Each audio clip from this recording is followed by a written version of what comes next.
अंधेरे में आएगा सर।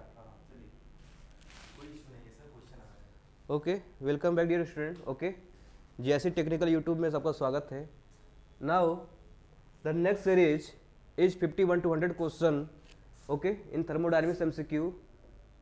तो 51 question the Kelvin Planck's law deal with we have discuss. Okay, तो there are 4 option, the conversion of work into heat, conversion of heat into work and conversion of work into conversion of work and conversion of heat. सो क्या था आपका, ठीक है, ये आपका क्या था, हीट इंजन था। यहाँ पे आप देखो टेम्परेचर था, तो ये आपका हीट किस में कन्वर्ट होता आपका, वर्क में। ये बेसिकली क्या था, conversion of heat into work. Okay, next question बेटा, नेक्स्ट क्वेश्चन देखो।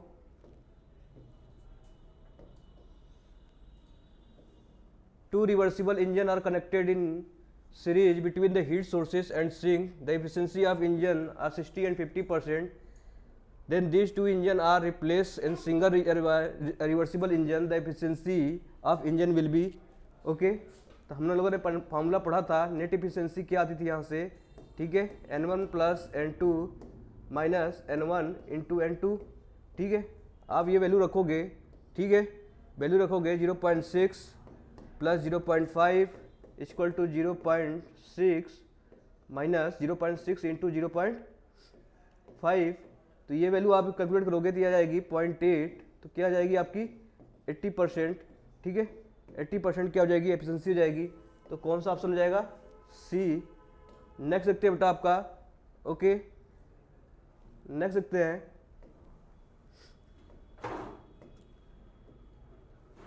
कार्नोट एफिशिएंसी के लिए Carnot cycle addition of and rejection of heat take place at. Okay, तो आपने पढ़ा था कार्नोट साइकिल। ओके, तो अगर मैं टीएलसी डायग्राम देख लूँ तो यहाँ पे देखो ये कार्नोट साइकिल था, यहाँ पे हीट एडिशन होता था और हीट क्या होता, रिजेक्शन होता था। तो ये प्रोसेस, अगर मैं प्रोसेस 1 और 2 की बात करूँ और 2 से 3 की बात करूँ, 3 से 4 की बात करूँ, तो ये क्या था, T equal to constant isothermal, T equal to constant. ठीक है, इस केस में क्या हो जाएगा आपका, कांस्टेंट टेम्परेचर हो जाएगा। ओके, आगे देखते हैं। नेक्स्ट क्वेश्चन था आपका, नेक्स्ट क्वेश्चन है आपका इरिवर्सिबल के लिए बोला है प्रोसेस, क्या बोला है, इरिवर्सिबल के लिए प्रोसेस दिया है, साइक्लिक प्रोसेस दे रखा है आपका। तो साइक्लिक प्रोसेस दे रखा है आपका dQ/T। तो इरिवर्सिबल के लिए हम लोगों ने फार्मूला पढ़ा था, ठीक है, ये हमेशा लेस देन 0 होना चाहिए।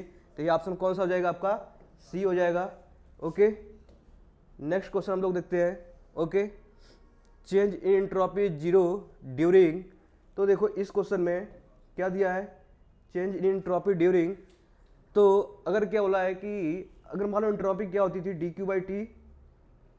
ठीक है, तो dQ/T इक्वल टू, ठीक है, अगर मैं रिवर्सिबल प्रोसेस कर लेता हूँ तो ये होगा, रिवर्सिबल प्रोसेस कर लेता हूँ तो ये होगा। तो इन्होंने बोला चेंज इन एंट्रोपी क्या हो रहा है, चेंज इन एंट्रोपी जीरो, यानी कि वैल्यू ये जीरो हो जा रही है। तो dQ का चेंज क्या हो जाएगा आपका, जीरो हो जाएगा। तो dQ किस चेंज में हो सकता है आपका, ठीक है, एडियाबैटिक प्रोसेस है, जहाँ पे हीट आपकी क्या हो जाएगी, जीरो हो जाएगी। तो इस केस में आपका एडियाबैटिक प्रोसेस हो जाएगा। ओके, नेक्स्ट क्वेश्चन देखते हैं। द एंट्रोपी ऑफ यूनिवर्स क्या होगा आपका, द एंट्रोपी ऑफ यूनिवर्स। तो यहाँ पे देखोगे क्या हो जाएगा आपका, इंक्रीजिंग, डिक्रीजिंग और कांस्टेंट या अनप्रेडिक्टेड। तो आपका मैंने एंट्रोपी ऑफ यूनिवर्स पढ़ा था, कितना हो जाएगा, एंट्रोपी ऑफ यूनिवर्स की बात करूँगा तो ये एंट्रोपी ऑफ सिस्टम और एंट्रोपी ऑफ क्या था आपका, सराउंडिंग। ठीक है, सिस्टम प्लस सराउंडिंग। तो मैंने बताया था ये वैल्यू क्या हो सकती है, सिस्टम की वैल्यू जीरो हो सकती है, जीरो हो सकती है।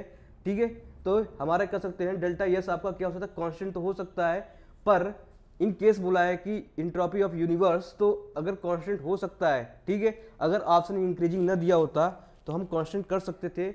यानी कि हमेशा किसी सिस्टम एंड सराउंडिंग में कुछ ना कुछ रिवर्सिबल प्रोसेस होंगे जहां से क्या वैल्यू पॉजिटिव मिलेगी हमको। तो हम कह सकते हैं डेल्टा एस यूनिवर्स क्या हो जाएगा आपका, ठीक है, इक्वल टू क्या हो जाएगा, जीरो। यानी कि ये होगा सिर्फ रिवर्सिबल प्रोसेस ऐसा दिया हो, गिवन दिया हो रिवर्सिबल प्रोसेस, यानी सिस्टम सराउंडिंग दोनों वैल्यू क्या हो रही है, जीरो हो रही है, तब उस केस में आ जाएगा कांस्टेंट। पर यूनिवर्स की बात कर रहा हूं तो उसमें क्या होता है, आपका डिग्रेडेशन ऑफ एनर्जी कहीं ना कहीं होता रहता है। ओके, तो उस केस में हमारा क्या हो जाएगा यहाँ पर, इंक्रीजिंग। हमेशा इंक्रीज करता है बेटा, कभी डिक्रीज नहीं करेगा यूनिवर्स की एंट्रोपी। ओके, आप तो कभी भी डिक्रीज नहीं करोगे, हमेशा इंक्रीज करेगा। अगर ये प्रोसेस कभी रहेगा तो कांस्टेंट हो सकती है, पर जनरली क्या होती है, मैक्सिमम चांस हमेशा इंक्रीज रहता है। ओके, आ जाओ नेक्स्ट। क्या दिया है, the property of working substance which increase और decrease as heat is supplied are remove in reversible manner is known as. तो क्या बोला है, अगर देखो ठीक है, इंथैल्पी दिया है, इंटरनल एनर्जी दिया है, एक्सटर्नल एनर्जी दिया है, एंट्रोपी दिया है, तो इसने मतलब हीट से क्या हीट को इंक्रीज करा रहा है ना, ये हीट सप्लाई जो हो इंक्रीज या डिक्रीज कर रहे हैं। तो एंट्रोपी का फॉर्मूला पढ़ा है आपने, क्या पढ़ा है आपने, D S equal to D Q by T. अगर मैं ये इक्वल करूं तो बाई डेल्टा जनरेशन आता है ना यहाँ पर। ओके, अब देखो इसको इंक्रीज करोगे डिक्रीज करोगे तो क्या एंट्रोपी चेंज आएगा, ठीक है आएगा। अरे ये हमेशा ये वैल्यू पॉजिटिव मिलेगी, ये तो हमेशा जनरेशन पॉजिटिव रहता है, ठीक है। इंक्रीज या डिक्रीज करूंगा तो ये वैल्यू क्या आएगा, ठीक है, बढ़ेगा घटेगा, यानी कि क्या इंक्रीज या डिक्रीज हो रही है। तो वो ऐसा सिस्टम कौन सा बन रहा है आपका, एंट्रोपी सिस्टम बन रहा है, जिसका इंक्रीज या डिक्रीज हो रही है हीट को इंक्रीज या डिक्रीज करने पर। अरे ये मान लो 10 वैल्यू है, इसको मैं 5 बढ़ा दूं तो 15 हो जाएगा, घटा दूं तो ये क्या हो जाएगा, 9 हो जाएगा, 8 हो जाएगा, अरे 5 हो जाएगा। तो इस तरह से क्या इंक्रीज या डिक्रीज हो रही है एंट्रोपी। तो ये हमारी वैल्यू क्या हो जाएगी, एंट्रोपी कैसा है, जो हीट को क्या कर रहे हैं, ऐड और रिमूव करने पे, ठीक है, इंक्रीज या डिक्रीज हो रही है। नेक्स्ट है area under TS diagram represent, क्या है आपका भाई, टीएस डायग्राम के एरिया कौन सा रिप्रेजेंट करता है। ओके, क्या रिप्रेजेंट करता है। अगर मैं पीवी डायग्राम के बोलता हूं, एरिया अंडर पीवी डायग्राम आपका था, तो आपने क्या बोला था, वर्क को रिप्रेजेंट करता है, किसको रिप्रेजेंट करता है। अगर यही क्वेश्चन टीएस डायग्राम में बोल दिया जाए, टीएस डायग्राम में मान लिया कोई ये कर्व है, तो ये किसके रिप्रेजेंट करेगा, हीट ट्रांसफर को करेगा। लेकिन इसमें ऑप्शन में देखो, heat transfer reversible process, heat irreversible process, heat transfer of all process, heat transfer for adiabatic process. तो यहाँ पे साइकिल जो लेते हैं हम लोग, रिवर्सिबल प्रोसेस लेते हैं, कौन सा लेते हैं, रिवर्सिबल प्रोसेस लेते हैं, ठीक है।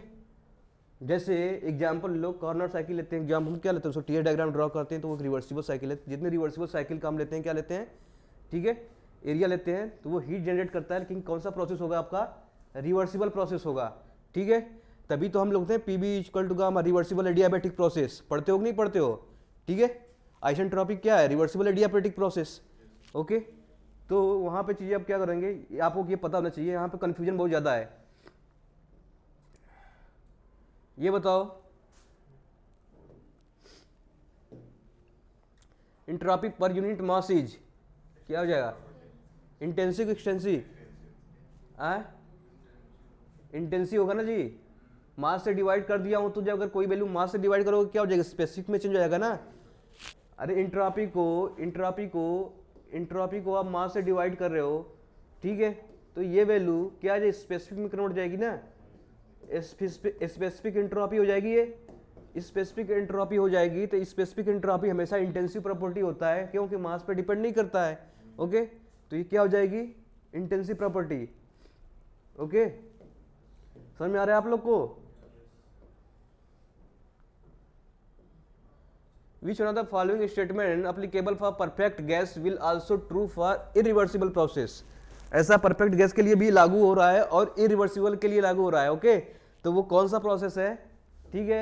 इक्वेशन देखो, ये देखो, ये कौन सा है, D Q equal to D U plus P D V, क्या ये इरिवर्सिबल के लिए है, पी डी वी दिया है, किसा दिया है, पी डी वी दिया है। तो पी डी वी का मतलब ये हुआ कि चेंज इन स्मॉल वॉल्यूम, तो यानी कि वो रिवर्सिबल प्रोसेस में आता था आपका।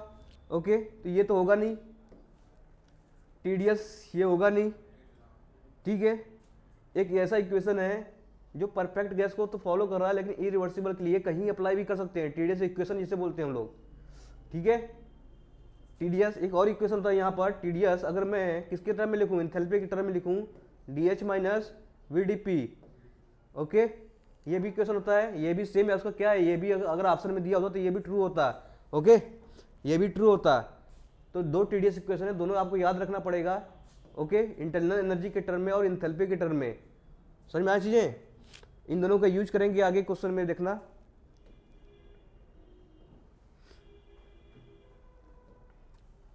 तो कौन सा ऑप्शन हो जाएगा आपका? सी ऑप्शन हो जाएगा।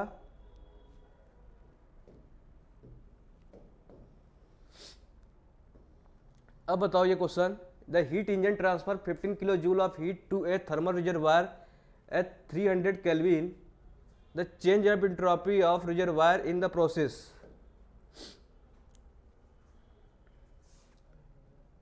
मान लिया जाए कोई थर्मल रिजर्वायर है, ठीक है, टेम्परेचर कितना दिया इसका?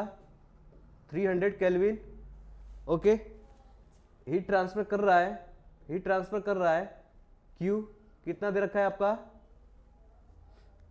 15 किलो जूल, 15 किलो जूल, यही है ना जी?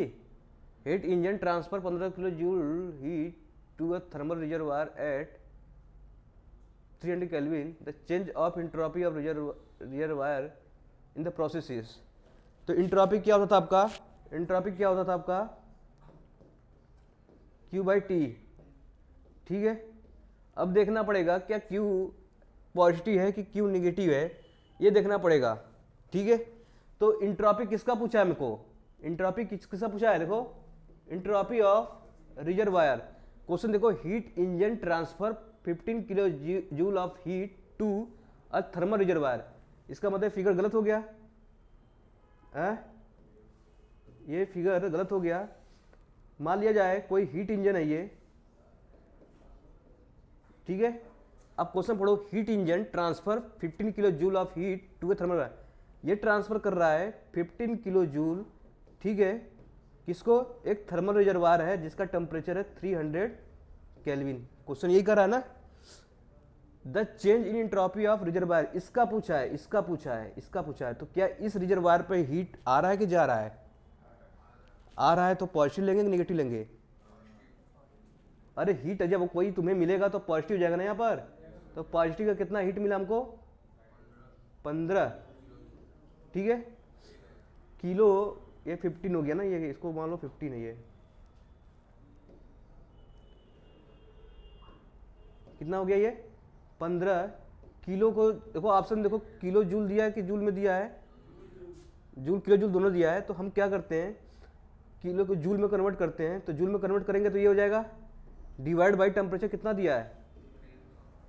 300, 20 से आपका कितना कटेगा? तो ये हो जाएगा, इससे कटोगे, ये का हो जाएगा 5, 5 इंटू 10 कितना हो जाएगा? 50। पॉजिटिव कि नेगेटिव? तो कौन सा ऑप्शन हो जाएगा? ठीक है, क्या माइनस क्यों होगा?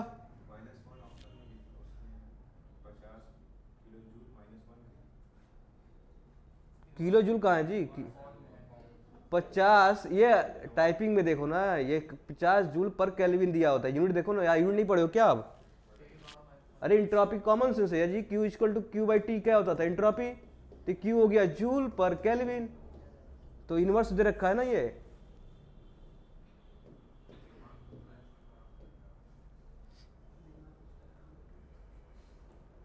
नेक्स्ट क्वेश्चन है आपका,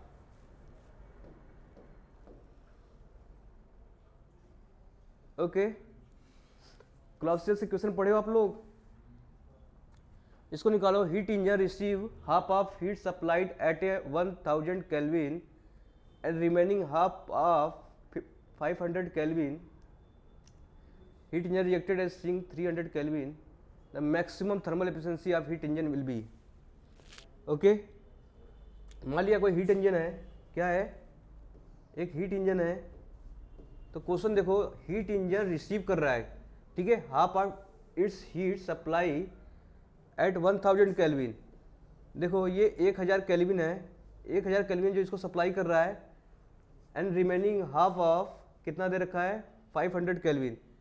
कुछ आपका था दिया है 500 केल्विन है, ये इसको भी सप्लाई कर रहा है हीट इंजन को, ठीक है। लेकिन हीट इंजन रिजेक्ट कर रहा है आपका, heat rejected to the sink. जो सिंक का टेम्परेचर दे रखा है आपका, कितना दे रखा है? 300 kelvin. Okay, the maximum thermal efficiency of heat engine will be. तो क्या हो जाएगा आपका? क्या हो जाएगा? मान लो यहाँ से Q1 हीट सप्लाई किया, यहाँ से Q2 हीट सप्लाई किया, यहाँ से Q3 हीट सप्लाई दे दिया। तो क्वेश्चन में Q1 की वैल्यू दे रखा है, Q1 की वैल्यू दे रखा है कितना, हाफ ऑफ क्या लिखा है, half of its heat supply. मान लो Q टोटल सप्लाई हो रहा है, ओके क्या सप्लाई हो रहा है आपका, टोटल हीट क्या हो रहा है, सप्लाई हो रहा है। तो हाफ सप्लाई किसको दे रहा है आपका 1000 केल्विन से एंड रिमेनिंग हाफ, ठीक है। तो इस केस में Q1 plus Q2 equal to मान लिया Q है, मान लिया इस पे हीट इंजन में Q हीट आ रही है। जब Q हीट आ रही है तो Q1 प्लस Q2 बराबर Q होगा ना। तो Q1 प्लस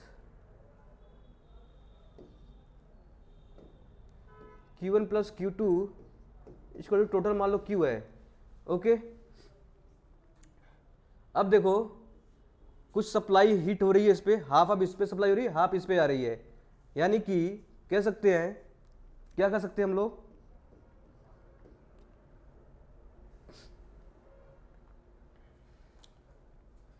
मान लिया जाए सपोज Q था आपका, Q आया था, Q का Q/2 मान लूँ उसको, Q/2 इसको मान लूँ, तो टोटल जोड़ोगे तो Q आ जाएगा ना। हाफ इस पे आ रही, हाफ इस पे आ रही, तो Q/2 हो गया, ओके। चलो ये हो गया हमारे पास आपका हीट। अब देखो इस पे दिया है, किस पे दिया आपका, तो हमें पता है कौन सा क्लॉसियस इक्वेशन पढ़े हो, Q/T। तो देखो Q/T अगर मैं समेशन करता हूँ हीट इंजन पे बात कर रहा हूँ, किस पे बात कर रहा हूँ, हीट इंजन पे, एक Q/2/T 1000, समझ में आया चीजें, Q/T पॉजिटिव का मिला प्लस Q/2 500, रिजेक्ट कितना हुआ Q3, मान लिया Q3 हमें नहीं पता है कितना टेम्परेचर दिया है। प्रोसेस रिवर्सिबल साइकिल है ना, हीट इंजन क्या हमेशा रिवर्सिबल साइकिल है। तो आपने पढ़ा नहीं था क्या, cyclic process Q/T equal to 0 for reversible. तो समेशन आप मैंने ले रहा हूँ ना, जितना इस समीकरण पे मैं अगर मैं लगाऊं तो ये आ रही है, ये या तीन आपके सोर्स मिल रहे हैं, तो तीनों का क्या किया मैंने समेशन के लिया, जो आपका एब्जॉर्ब हो रहा है उसे पॉजिटिव मान लिया, जो रिजेक्ट हो रहा है उसे निगेटिव मान लिया। तो इस केस में निकालोगे क्या हो जाएगा, इसको 2 से मल्टीप्लाई करता हूँ और इसको 2 से मल्टीप्लाई कर देता हूँ, ठीक है। तो ये 1000 हो जाएगा, ये 1000, ये 1000, ठीक है। डिनोमिनेटर तो सेम हो गया, न्यूमरेटर देखो ये 2 टाइम्स Q/2 प्लस Q/2 कितना हो जाएगा, 2 टाइम्स Q/2 प्लस Q/2 क्या, 3Q/2 है, 3Q/2 बाई 1000 कितना हो जाएगा, Q3 बराबर मान लो क्या हो जाएगा 300, इतना समझ आया। तो Q3 की वैल्यू आ जाएगी, यहाँ से निकालो कितना आ गया Q3 वैल्यू, सॉल्व कर लो, 900 डिवाइड बाई 2000, यही होगा क्या, यही होगा। तो ये हो जाएगा, कट जाएगा, तो 9/20 आ गई, ओके। या 900 बाई इतना मान लो, 900 बाई 2000, ठीक है।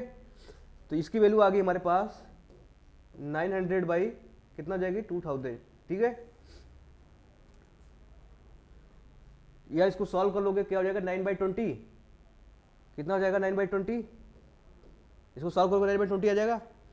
अब देखो टोटल की आ रही थी, Q आ रही थी, रिजेक्ट कितना हो जाएगी, रिजेक्ट हो रही 9/20 Q, तो बचा कितना, कितना बचा आपका, 20 में से 9 गया, 11/20 Q, ये आपका बचा। तो ये वर्क काम कर गया 11/20 Q, ओके। अब एफिशिएंसी क्या होती है, एफिशिएंसी क्या होता है, network upon heat addition, network क्या आपके 11/20 Q, ठीक है।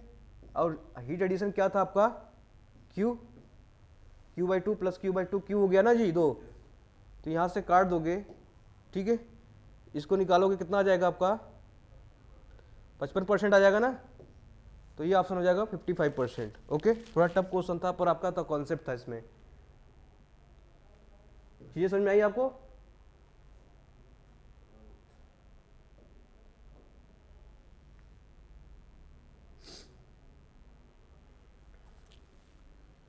अवेलेबिलिटी क्या होती है, अवेलेबिलिटी क्या होती है, ठीक है।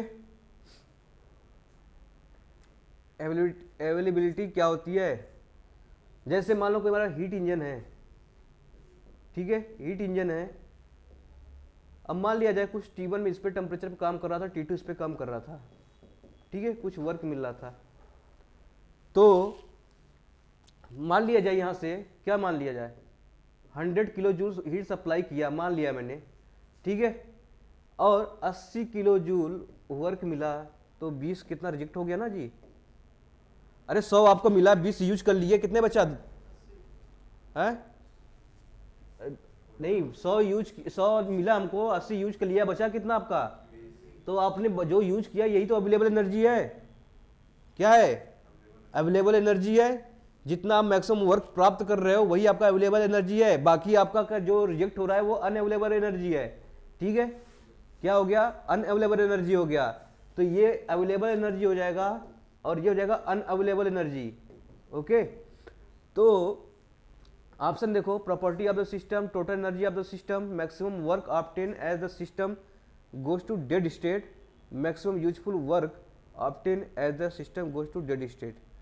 तो इस सी और डी में कंफ्यूजन आ गया, ठीक है। अवेलेबल एनर्जी बोला है तो हम वर्क आ रहे हैं, लेकिन मैक्सिमम तो कर रहे हैं, ठीक है, मैक्सिमम वर्क ऑब्टेन कर रहे हैं, ठीक है। तो इस केस में देखोगे, इस केस में देखोगे हमें मैक्सिमम वर्क निकालना है। क्या निकालना है? मैक्सिमम वर्क करना है जब हमारा सिस्टम डेड स्टेट पे, यानी कि सराउंडिंग के क्या हो जाएगा, टेम्परेचर के बराबर हो जाएगा। ओके, तो हमारा मैक्सिमम वर्क निकालना है, ठीक है। यहाँ से मैक्सिमम कितना मैक्सिमम निकाल सकता हूँ, ठीक है। ऐसा नहीं सिर्फ हमें वाला 50 की जरूरत है 50 ही निकालेंगे, ठीक है, 80 भी आ सकता है मैक्सिमम। तो हमें मैक्सिमम निकालना है, यूजफुल नहीं निकालना है, मैक्सिमम निकालना है। अगर मैक्सिमम निकालते हुई तो वो हो जाएगी अवेलेबल एनर्जी। ओके, क्या हो जाएगी? Available energy. तो आपका क्या आंसर हो जाएगा? Option C.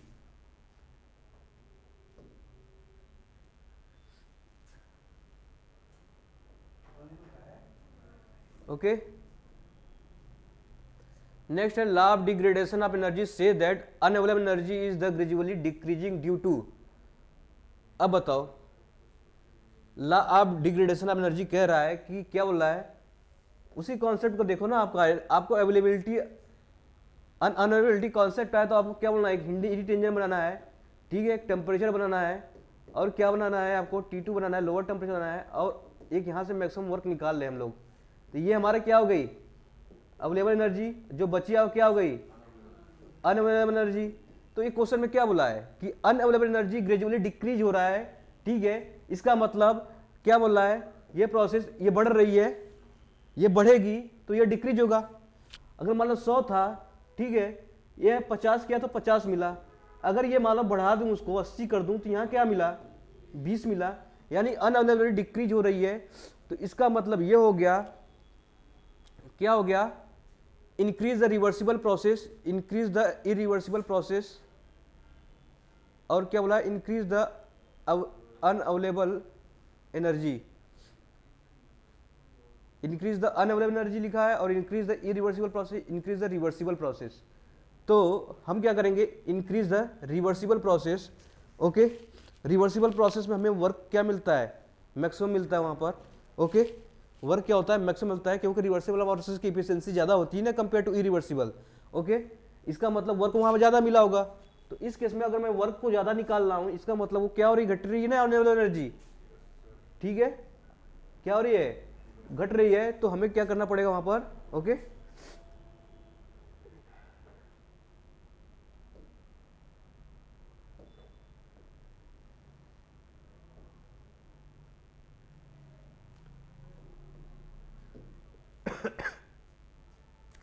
Exergy of the system will depend upon. तो ये क्या हो जाएगा आपका? Entropic generation, surrounding temperature, surrounding pressure, all of given answer. तो ये तीनों हो जाएंगे, ठीक है। क्या हो जाएंगे? तीनों हो जाएंगे। तो ये आपका डी ऑप्शन है।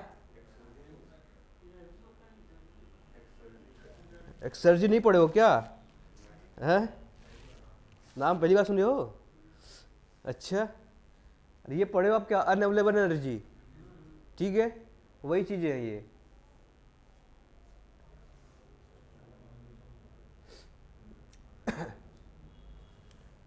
अरे लॉस ऑफ अवेलेबल एनर्जी पढ़े हो, लॉस ऑफ अवेलेबल एनर्जी पढ़े हो, तो वही चीज़ एक्सर्जी उसी को बोलते हैं हम लोग।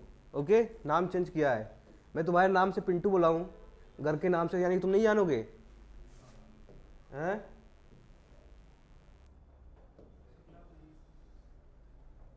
अब बताओ, ये अब बताओ क्वेश्चन, ये देखो ये तो आया है लेकिन इसमें, लेकिन हमेशा एसएससी में क्वेश्चन एक इसका फेवरेट है, ठीक है।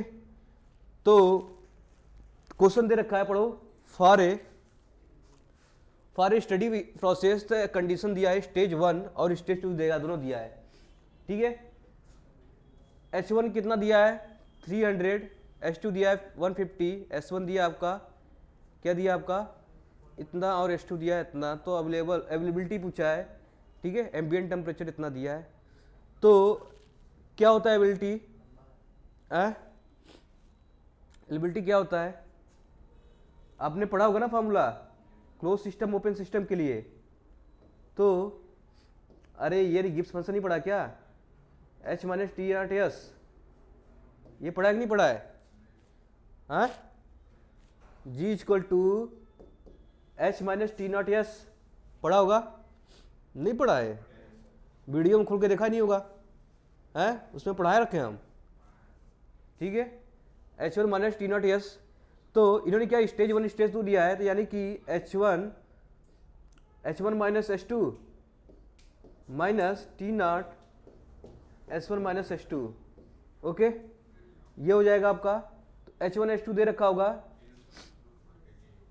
H1 दिया हो कितना हो जाएगा 300 माइनस 150 माइनस एम्बिएंट टेम्परेचर दिया है क्या 300 ना, और S1 दिया होगा और H2 दिया होगा। इसको सॉल्व कर सकते हो क्या, 150 माइनस 300, ये कितना आ जाएगा, सॉल्व करो, कितना आया, कितना आ गया है, कितना आया,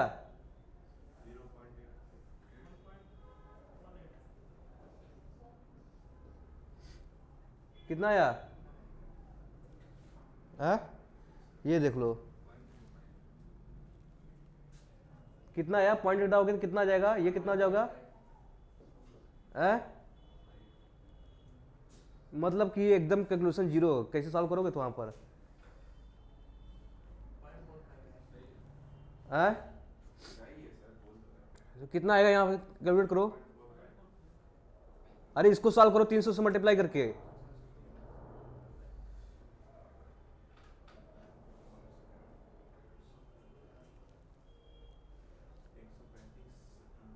एक 135 आया ना, तो 150 में से 135 घटाओ,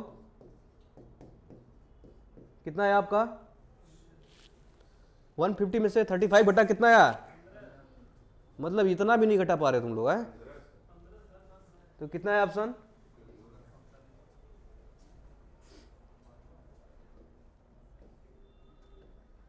नेक्स्ट आ जाओ।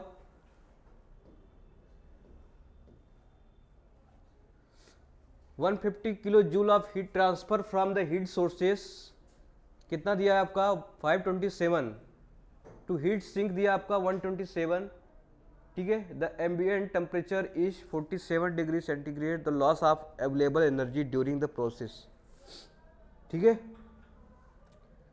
तो समझ आया क्वेश्चन ये, अरे एक दो दिया है हीट, एक ये दिया है आपका हीट एक दिया है सिंक और सोर्स, 527 में 273 जोड़ो कितना आएगा,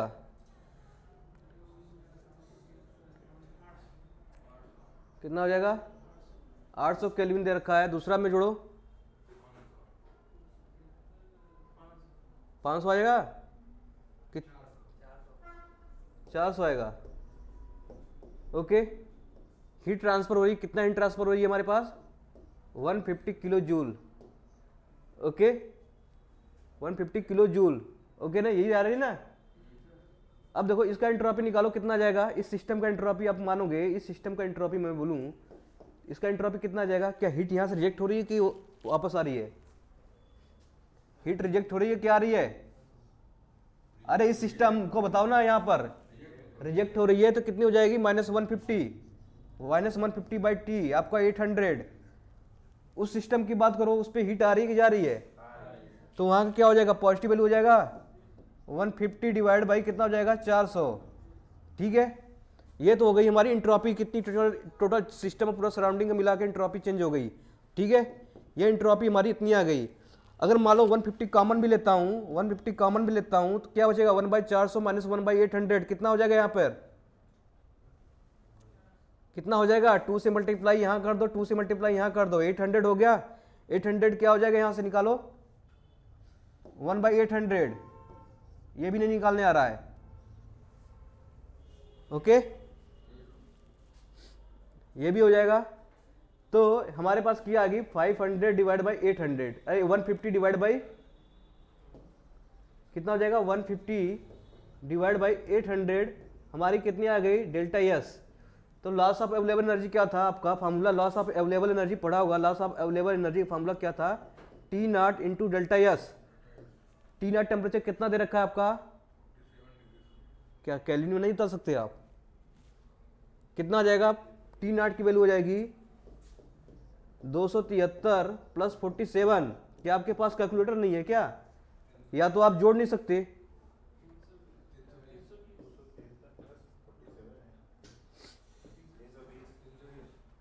ठीक है 320 आ गया ये, इंटू क्या आया 150 डिवाइड बाई 800, इसको सॉल्व करो कितना आ जाएगा,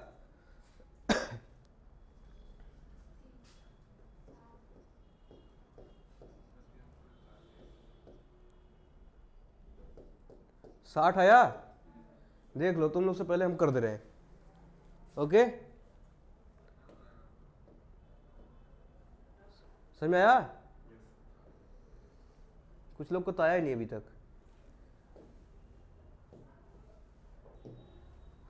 गिब्स फेज रूल फार्मूला पता है आपको, क्या होता है, क्या होता है आपका, P plus F equal to C plus two, sure हो, इससे कौन सा आ गया ऑप्शन, क्या आ जाएगा, ऑप्शन डी। ओके,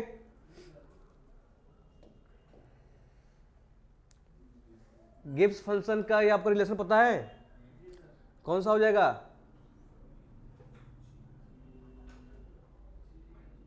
अभी तो बता रखा था गिब्स फंक्शन का, क्यों जी, अभी सॉल्व कराया था आपका Gibbs function G equal to H minus T S.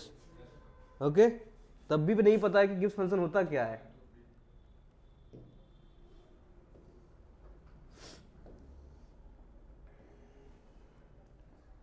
Compressibility factor ideal gas के लिए कितना होता है,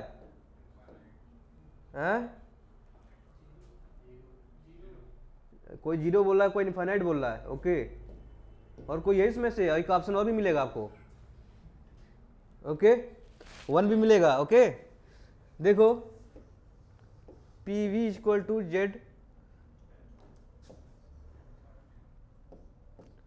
ठीक है, P V equal to R T की वैल्यू जेड, तो ये वैल्यू क्या होती थी हमेशा 1 होता था।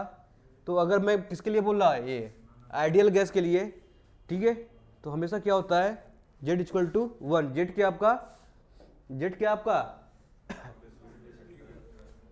ओके, तो आप लोगों का कोई option,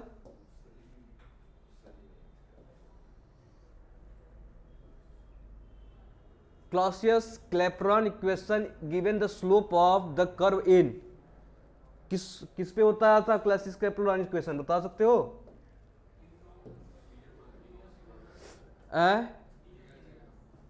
TS diagram, Clausius Kepler equation क्या था आपका, थर्मोडायनेमिक रिलेशनशिप नहीं पढ़े हो आप लोग, एडवांस नहीं पढ़े हो, ये नहीं पढ़े हो आप, हैं, हमारा लेक्चर खोले था कभी आप नहीं देखे होगे ना वहां पर, तो क्या दिखेगा। ओके, तो ये जो कर्व होता था आपका पीटी कर्व होता था, क्या होता था, पीटी कर्व होता था। आप फार्मूला निकालोगे del P by del T, ठीक है, यहां पे आते आते थे आपके क्या आते थे, डेल्टा एस अपन क्या था आपका V G minus V F, ठीक है। इसको कह सकते थे S G minus S F equal to V G minus V F, okay. तो ये पीटी क्या है, पीटी ये है, पीटी क्या करो, ठीक है, पीटी डायग्राम पे है। अगर मैं जूल थॉम्सन कोफिशिएंट पूछता तो क्या होता आपका, जूल थॉम्सन कोफिशिएंट पूछ देता मैं किस पे कर्व होता है, ठीक है। जूल थॉम्सन कोफिशिएंट बोलता तो क्या बोलते आप, क्या बोलते del T by P, TP diagram, ठीक है। क्या कांस्टेंट होती थी आपकी, इंथैल्पी कांस्टेंट होती थी। तो आइसेंथैल्पिक प्रोसेस हमेशा जूल आपका होता था, ठीक है। तो पीटी और टीपी में आपको याद रखना पड़ेगा, जूल आपका टीपी में होता है, ठीक है। क्लाउसियस क्लेप्ट्रॉन किस में होता है, पीटी में होता है, ओके।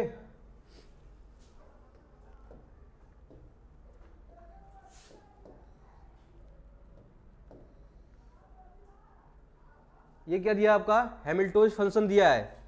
क्या हो जाएगा हैमिल्टोज फंक्शन, क्या हो जाएगा, क्या हो जाएगा, गिब्स फंक्शन हैमिल्टन एक ही होता है क्या, u माइनस, ठीक है। सब बता रखा है, कल खोल के देखना कभी मेरा video.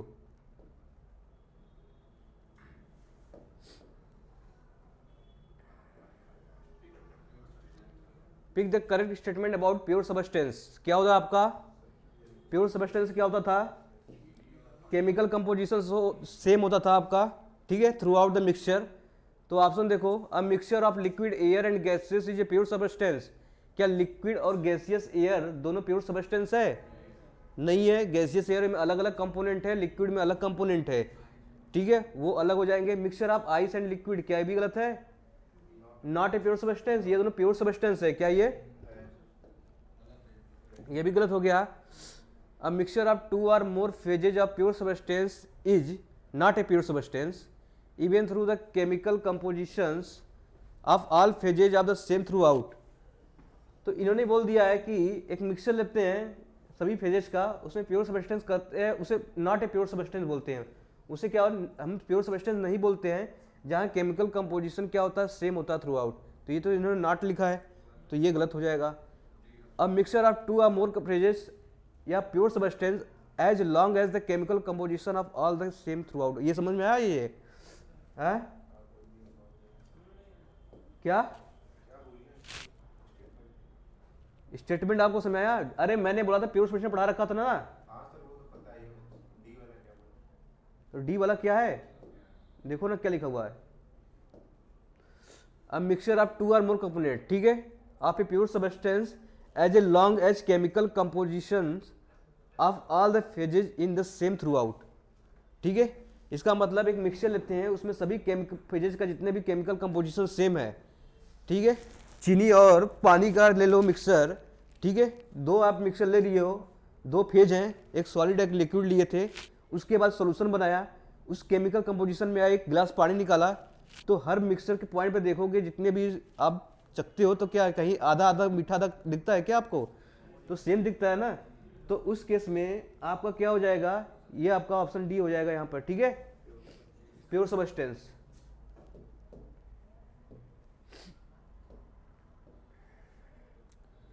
Joule Thompson process is,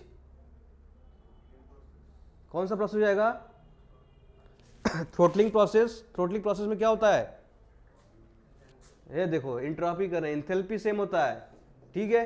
enthalpy क्या होता है आपका, कांस्टेंट होता है, हाईली रिवर्सिबल होता है, कल मैंने बताया था थ्रोटलिंग प्रोसेस में, ओके। तो जूल थॉम्सन कोएफिशिएंट बताया था मैंने, TP diagram, del T by del P, क्या कांस्टेंट होता था, एंथैल्पी कांस्टेंट होता था, ओके, अभी बताया था।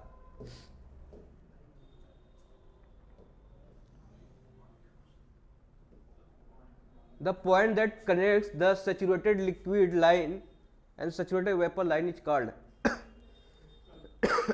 क्या होगा आपका, कोई दिक्कत, आप टीयर डायग्राम बनाते हो तो ये कर्व बनता है आपका, ये सैचुरेटेड लिक्विड है, सैचुरेटेड लिक्विड है, ये क्या सैचुरेटेड वेपर है, दोनों कहाँ मिल रहे हैं आपका, इस पॉइंट पे मिल रहे हैं, ये क्रिटिकल पॉइंट होता है, ठीक है। इस क्रिटिकल पॉइंट पे आप देखोगे आपका लिक्विड जो डायरेक्टली किससे कन्वर्ट हो जाएगा, वेपर में कन्वर्ट हो जाएगा, ओके। इस क्रिटिकल पॉइंट पर आप देखोगे क्या, इंथैल्पी ऑफ वेपराइजेशन, ठीक है, डेल्टा एच की बता रहा हूँ वैल्यू, इंथैल्पी ऑफ वेपराइजेशन क्या होता है, जीरो हो जाएगा। अरे ये देखो यहाँ पे माइनम होता गया, एक पॉइंट ऐसा आ जाएगा, यहाँ पे जीरो हो जाएगा ना, यही इंथैल्पी ऑफ वेपराइजेशन होता है। तो ये वैल्यू क्या हो जाएगी, जीरो हो जाएगी। इतनी इंफॉर्मेशन मिल गई है, ठीक है।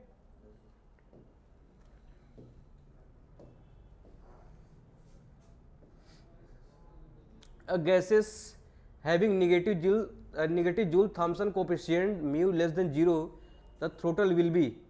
देखो मैंने किसका जूल कर्व पढ़ा था, ठीक है, किस में होता था, टीपी कर्व में होता था। एक ऐसा कर्व आता था जहाँ पर मी इक्वल टू जीरो होता था, किसके लिए, आइडियल गैस के लिए। किसके लिए, आइडियल गैस के लिए मी इक्वल टू जीरो होता था। यहाँ पे इधर पॉजिटिव होता था, इधर क्या होता था, निगेटिव होता था। पढ़ा है आपने ये डायग्राम, ओके। ये डायग्राम है, अगर ये पॉजिटिव वैल्यू है, ठीक है, और ये निगेटिव वैल्यू है, तो पॉजिटिव और निगेटिव वैल्यू में देखो क्या लिखा है कि वैल्यू निगेटिव वैल्यू है। यानी कि अगर पॉजिटिव वैल्यू है तो हमारा जूल थॉम्सन कोएफिशिएंट अगर पॉजिटिव वैल्यू है तो वो क्या होता था आपका, ठीक है, निगेटिव वैल्यू है तो क्या होता था। तो इस केस में ये जो होता था, अगर ये है तो इसे बोलते हैं हॉट, ठीक है, और इसे बोलते थे कूलिंग प्रोसेस। तो इस केस में देखोगे निगेटिव प्रोसेस हो रहा है तो कौन सा बिकम कूलर प्रोसेस, तो ये हो जाएगा आपका, ओके।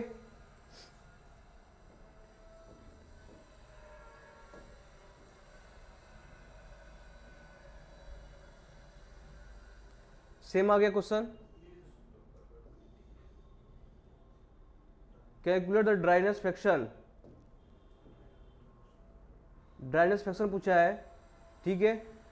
तो ड्राइनेस फ्रैक्शन का फॉर्मूला पता था आपको, एक्स जिसे निकालते थे, तो mass of vapour upon mass of liquid plus mass of vapour, यही होता है आपका। तो आप निकालोगे, मास दिया होगा क्या, कुछ दिया है क्या, मास ऑफ वाटर दिया है, मास ऑफ स्टीम भी दिया है। तो मास ऑफ वेपर को मास ऑफ स्टीम जनरेट कर रहा है, बाकी मास ऑफ स्टीम प्लस 1.5, इसको निकालोगे तो कितना हो जाएगा, 50 या 51.5 हो जाएगा। तो ये हो जाएगा 0.975, यही आएगा, यही आएगा ना जी, ओके।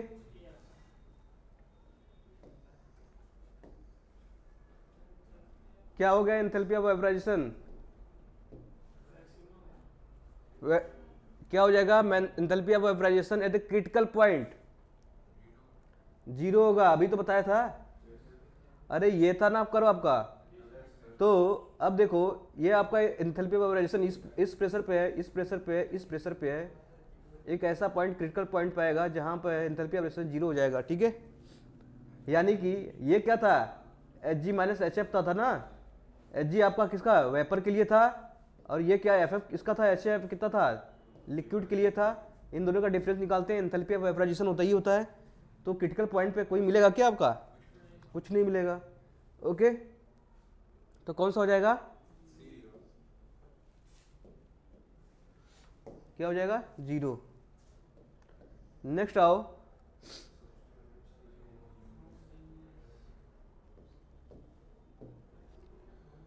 द बोला है कि the substance which homogeneous and invariable in chemical composition through out the mass called, क्या हो जाएगा आपका, प्योर सबस्टेंस, बिल्कुल सही है।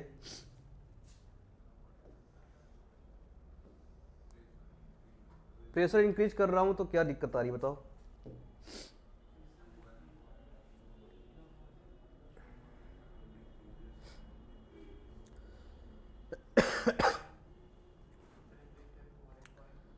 देखो प्रेशर को इंक्रीज कर रहा हूं तो क्या आ रही दिक्कत, boiling point of water degree बताना है, इंथैल्पी ऑफ वेपराइजेशन। पहले इंथैल्पी ऑफ वेपराइजेशन देखते हैं क्या दिक्कत आ रही है। इंथैल्पी ऑफ वेपराइजेशन प्रेशर बढ़ाने पे क्या हो रही है, यही तो था, ये प्रेशर लाइन था, ये कांस्टेंट प्रेशर लाइन था ना ये। अब बढ़ाते जाओ प्रेशर, प्रेशर बढ़ाते जाओ। इंथैल्पी ऑफ वेपराइजेशन क्या हो रही है हमारी, अरे घट रही है, देख रही नहीं रहे, यहाँ से इतनी वैल्यू है, कम होती जा रही है, कहाँ जीरो हो जाएगी वहां पर जाके। तो इंथैल्पी ऑफ वेपराइजेशन हमारी कहाँ हो जाएगी, जीरो हो जाएगी। अरे यानी कम होती जाएगी ना। आपसे ऑप्शन मिला कहीं डिक्रीज वाला ऑप्शन कहाँ मिला, एक ये मिला और एक ये मिला, ठीक है ओके। तो अब देखो और क्या बोला है, the boiling point of water increase enthalpy variation decrease, boiling point of water दोनों डिक्रीज करेगा, ठीक है। देखो बॉइलिंग पॉइंट क्या होता था आपका, बॉइलिंग पॉइंट क्या होता है बेसिकली बॉइलिंग पॉइंट होता क्या है, कोई भी सब्सटेंस का बॉइलिंग पॉइंट क्या बोलते हैं हम लोग, वो प्रेशर जो किसके बराबर हो जाए, हाँ एटमॉस्फेरिक प्रेशर से क्या हो जाए, हाँ तो इस केस में ठीक है प्रेशर बढ़ाते जा रहे हैं, ठीक है प्रेशर बढ़ाते जा रहे हैं, तो आप देखोगे वहाँ पर बॉइलिंग पॉइंट क्या होगा, उसका बॉइलिंग पॉइंट क्या होगा आपका, क्या हो जाएगा, बढ़ता जाएगा, ठीक है क्या हो जाएगा आपका, बढ़ता जाएगा। तो कौन सा ऑप्शन हो जाएगा आपका, बी ऑप्शन हो जाएगा, ठीक है। नेक्स्ट आ जाओ,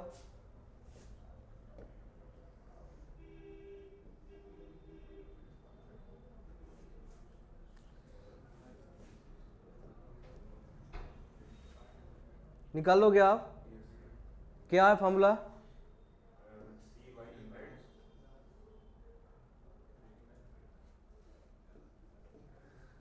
है फॉर्मूला क्या है आपका, एफ माइनस टू पी, हाँ 3/9, सही है, ठीक है। तो आप फाइनल की वैल्यू निकाल लोगे, सी की वैल्यू क्या है आपका, एफ माइनस 32 डिवाइड बाई 9, तो ये क्या हो जाएगा 12, क्या हो जाएगा 108 इक्वल टू क्या हो जाएगा एफ माइनस 32, इधर ले जाओ प्लस 32 इसमें जोड़ दो, कितना हो जाएगा 140 आ रहा है क्या,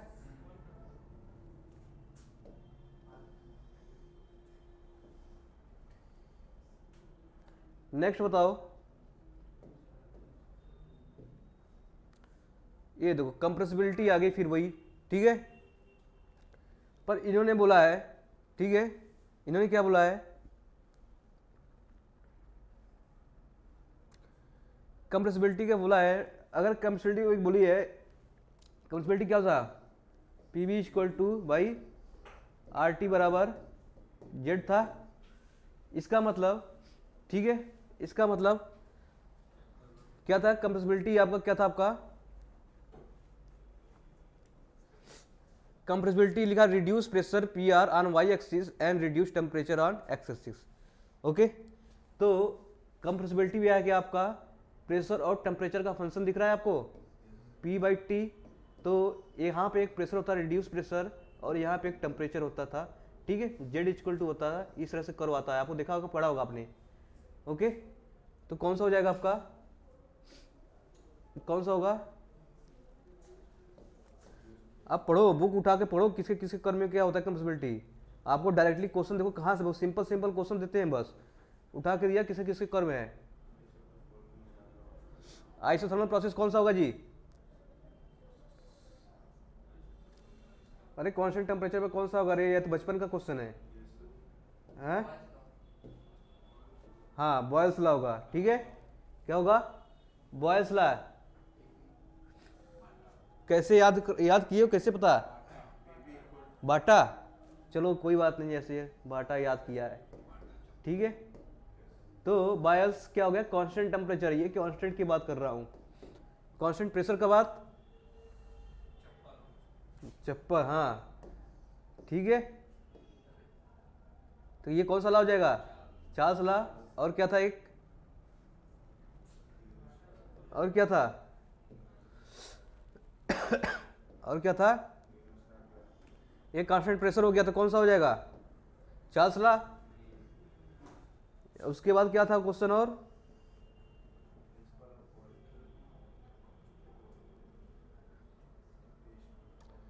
the principle of working constant volume thermometer is based on, तो कांस्टेंट वॉल्यूम की प्रोसेस बताओ कौन सा होगा, गैस लुकोस, पता है कि नहीं आप, गैस लुकोस जो भी है, तो ये हो जाएगा आपका कांस्टेंट वॉल्यूम पर।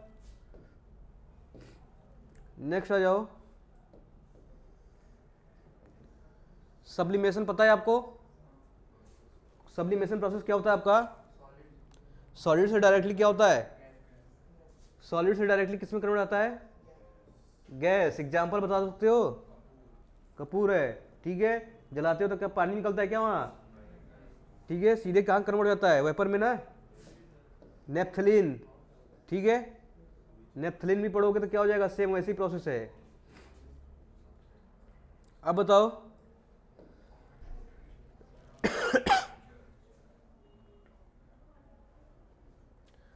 ऐसा कौन सा प्रोसेस सब्सटेंस है जो स्पेसिफिक हीट कांस्टेंट है, कांस्टेंट हीट स्पेसिफिक हीट है, ऑल प्रेशर एंड टेम्परेचर, ठीक है, ऑल प्रेशर एंड टेम्परेचर, तो ये सिर्फ है आपका मोनोएटॉमिक गैस। क्या है आपका, मोनोएटॉमिक गैस। मोनोएटॉमिक गैस ऐसा है, इसका प्रेशर और टेम्परेचर पर कोई इफेक्ट सेम के लिए सेम होगा। क्रिटिकल पॉइंट पे बोला है क्या, सबस्टेंस, सबस्टेंस क्या होगा, कौन सा ऑप्शन हो जाएगा,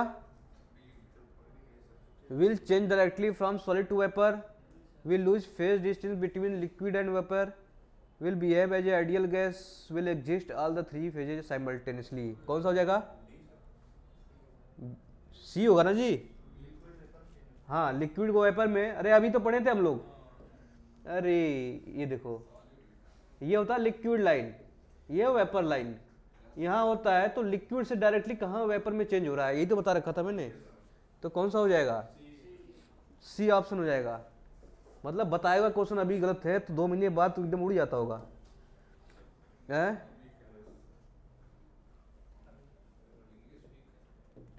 इंग्लिश वीक है, न्यूज़पेपर पढ़ते हो तभी वीक है।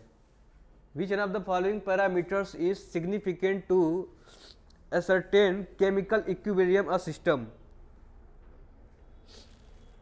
केमिकल इक्विलिब्रियम देता है हमारे पास कौन सा, कौन सा फंक्शन देगा जो पैरामीटर्स है वो केमिकल इक्विलिब्रियम ऑफ सिस्टम देगा, वो कौन सा फंक्शन है, गिब्स फंक्शन। कौन सा function, Gibbs function, okay. Gibbs rule, phase rule पढ़े हो क्या, तो वहीं पे केमिकल कंपोजिशन फार्मूला निकालते थे ना, G+A2 है, तो उसको इंग्लिश में दे दिया तो समझ नहीं आया।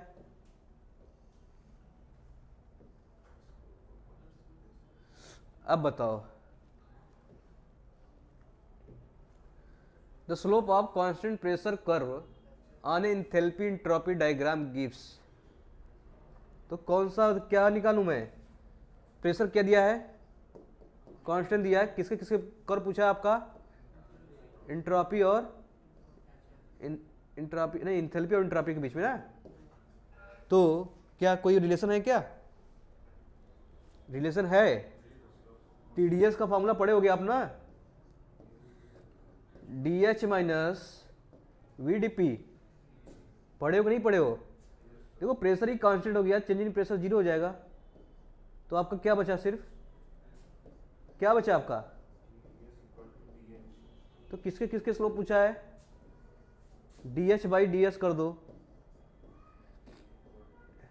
तो यही तो स्लोप है, तो किसके किसके आ गया, एब्सोल्यूट टेम्परेचर, ठीक है, एब्सोल्यूट टेम्परेचर, ओके।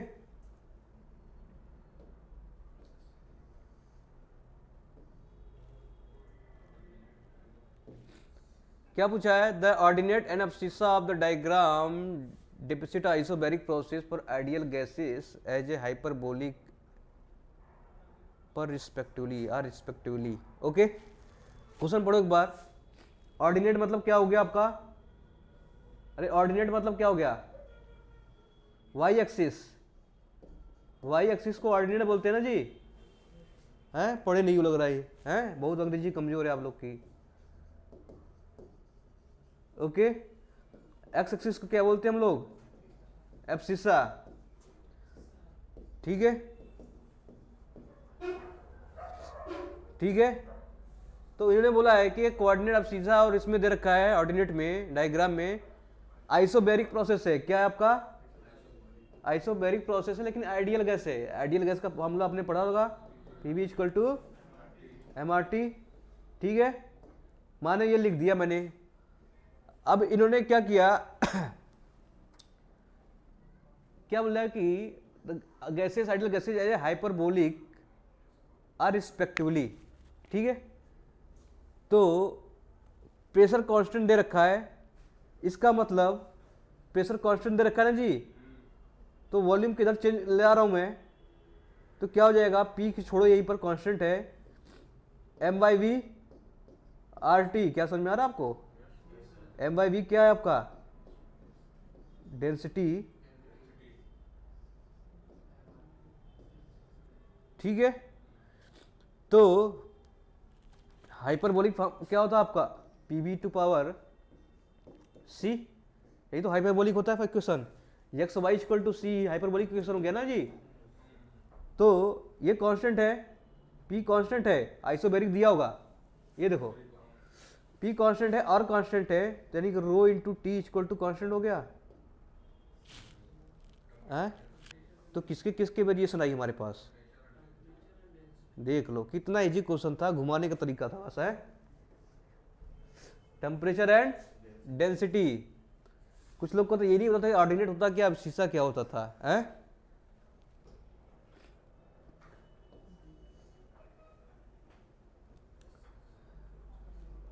मोलियो डायग्राम क्या होगा, मोलियो डायग्राम में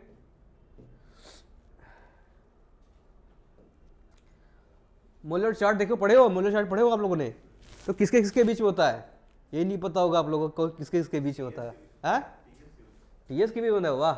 देखो एचएस के बीच में होता है, एचएस के बीच में होता है आपका मोलियो डायग्राम, ठीक है। मोलियर डायग्राम आपका होता है आपका एचएस के बीच में। तो इन्होंने बोला कि स्लोप पूछा है एचएस का, क्या सेम आपका प्रोसेस वही है, डीएच बाई डीएस पूछा है आपका, तो क्या हो जाएगा यहाँ पर टेम्परेचर, तो क्या हो जाएगा आपका, नाम बदल दिया, काम वही था, ओके। तो इतना तो पता होना चाहिए कि मोलियो डायग्राम किसके किसके बीच में होता है, हाँ। Superheated vapour behave like as क्या, क्या हो जाएगा, सुपर हीटेड वेपर, तो अगर मैं बात करूंगा तो ये हो गया सुपर हीटेड वेपर, ठीक है।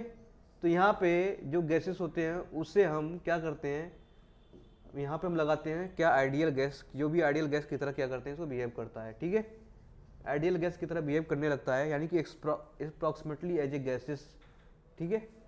तो approximately as a ideal gases लिखना चाहिए इसको, ठीक है, आइडियल गैसेस होना चाहिए, तो ठीक है, तो ये वैल्यू होगी यहाँ पे। नेक्स्ट आ जाओ आपका, क्या हो जाएगा ये, the heating of wet steam at a constant temperature till become dry saturated is similar to heating at a, क्या बोला है question, the heating of wet steam at a constant temperature till become dry saturated, ठीक है, similar to that heating at a constant, क्या, देखो मैंने क्या TS diagram बना रहे हैं, आता है आपको, टीएस डायग्राम बनाने आता है, तो ये क्या था, कर कौन सा था, प्रेशर, ये टेम्परेचर,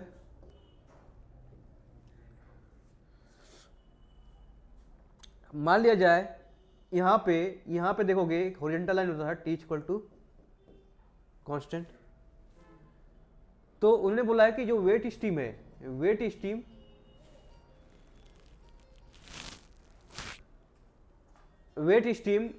स्टीम से क्या हो रहा है आपका, ये वेट स्टीम हो गया ना,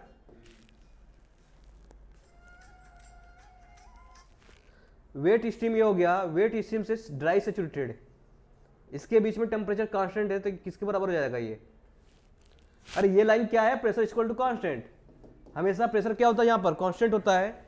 आपको बस ये बोला है कि इसके बीच में अगर टेम्परेचर कांस्टेंट है तो ये सिमिलर किसके हो जाएगा, प्रेशर इक्वल टू, अरे यही तो पढ़ा था आपने, टीएस डायग्राम से पढ़ा था कि जितनी भी लाइन यहाँ से यहाँ तक होती है, यहाँ पे प्रेशर हमेशा कांस्टेंट होते हैं। पर इस क्वेश्चन में बोला है कि यहाँ से वेट से लेकर ड्राई के बीच में अगर टेम्परेचर कांस्टेंट है तो वो सिमिलर किसके बराबर दिखता है आपका, ठीक है। तो क्या बोलोगे आपको, कांस्टेंट प्रेशर के बराबर, ओके, किसके बराबर,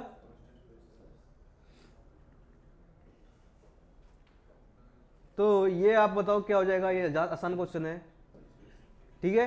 किसके डिपेंड करेगा, स्पेसिफिक हीट क्या होता है, अरे Q equal to mCp delta T, किस पे डिपेंड करेगा, Cp किस पे डिपेंड करेगा, टेम्परेचर पे। Which one of the following gases will behave maximum value of gas constant of R, तो किसके वैल्यू ज़्यादा होती है बताओ, किसकी वैल्यू मैक्सिमम होगी ना, तो यहाँ पे मैक्सिमम बोला है आपका, ओके। तो यहाँ पे देखो क्या हो गया, आर क्या होता है आपका, आर क्या होता है, are bar by molecular weight, क्या होता है, मॉलिक्यूलर वेट।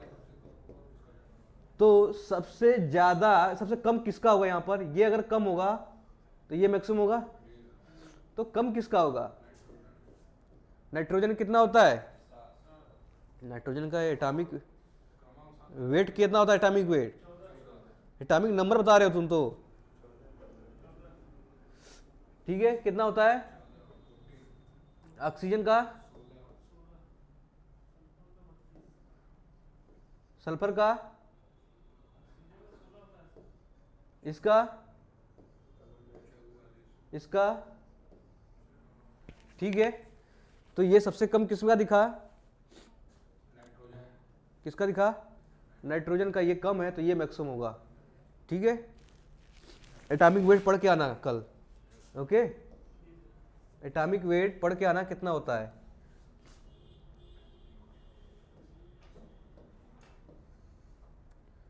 डाल्टन ना क्या करता भाई,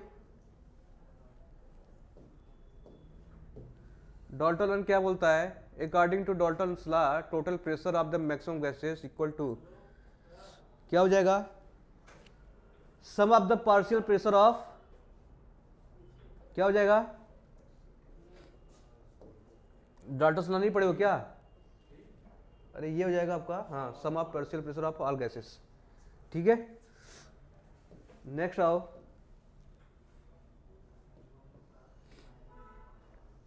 अब बुलाओ, ये बताओ ड्राइनेस फ्रैक्शन दिया है simple by the throttling calorimeter 0.8, that by separating calorimeter is 0.8, then the actual dryness fraction of the will be taken, क्या हो जाएगा, एक्चुअल पूछा है, दो आपको दे रखा है ना, तो ये मल्टीप्लाई होता है x1 इंटू x2 का, तो 0.8 इंटू 0.8 कितना हो जाएगा आपका, कितना हो जाएगा, तो कौन सा ऑप्शन होगा आपका,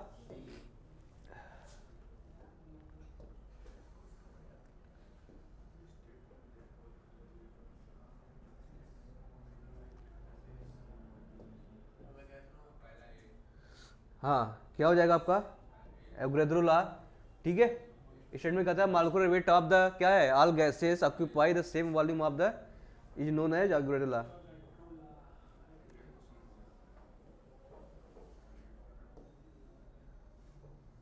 ठीक है। लास्ट क्वेश्चन है, आप प्रैक्टिस करके आना, क्या है इसका आपसे बताना हमको,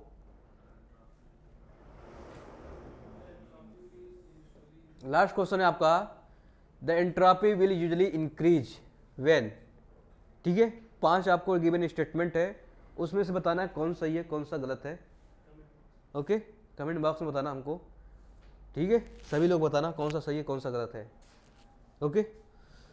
तो बेटा ये रहा आपका 100 क्वेश्चन, बेसिकली मैंने क्या हर टॉपिक से क्वेश्चन कवर किया है कि नहीं किया है, हर टॉपिक से क्वेश्चन क्या किया, कवर किया है, ठीक है, हर टॉपिक से क्वेश्चन क्या किया, कवर किया है। तो अब क्या करोगे, जाके अब क्वेश्चन के अगर टॉपिक रिवाइज करोगे, क्वेश्चन करते रहोगे सॉल्व, ठीक है, प्रैक्टिस करते रहोगे, ठीक है, जितना ज़्यादा प्रैक्टिस करोगे उतने कॉन्सेप्ट और क्लियर होते रहेंगे, ओके, ठीक है। आप कमेंट करना, थैंक यू सो मच।